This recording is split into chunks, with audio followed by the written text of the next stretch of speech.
13 ასურელი მამის ქუჩა 95. რას ნიშნავს ახლა ეს ჩვენთვის? გაიხსნება პაატა გულიაშვილის კომედიის თეატრი. მოკლედ წავედით, გაჩვენოთ ადგილი, სადაც ძალიან ბევრი სიცინე გქონდა. ჩემი პარტნიორი მე და ნიკუშამ ერთად გავაფუძნეთ ეს საქმე და იმედი მაქვს, რომ ყველაფერი კარგად იქნება, რა? იმედი გაქვს, მე გავლუჩი მუშაობ. ჩვენი ბიჭები, რატი ტვილდიანი, ვასკა გრიგალაშვილი, ესე იგი, მთელი საქართველო ვარ ჩართული, იმერელი, კახელი. მოკლედ, ჩვენი ხელებით ვაკეთებთ, როგორც ხედავთ, ვასკა. ჩვენი ხელებით და ჩვენი მეგობრების, აგერ რატისია მონდომებული დაათხელა კედელი. ორჯერ გავიდა მეორე გვერდზე, არა უშავს.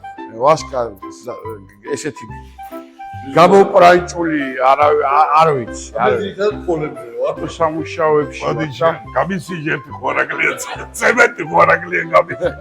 ეს სივრცე უკვე არის დარბაზი. აი ეს პატარა მობილური თეატრი იქნება, სულ რაღაც 40-45 კაცი დაეტევა. პაატა გულიაშვილის კომედიის თეატრი იხსნება 7 თებერვალს. სპექტაკლით ჩვენ ქართველები ვართ, სადაც მონაწილეობ მე, ნიკა არაბიძე, რატი ტვილდიანი, ვასკა გრიგალაშვილი და სხვები, ნელ-ნელა ამას უკვე გაიგეთ, ოდესაც ნაწყვეტები დაიდება, წარმოდგენა იქნება 8 საათზე. სულ 45 ადამიანი ეტევა და 50 ლარის ბილეთი. თებერვლის თვის სპექტაკლებზე იჩქარეთ, თორემ ნახევარიც არ არის დარჩენილი.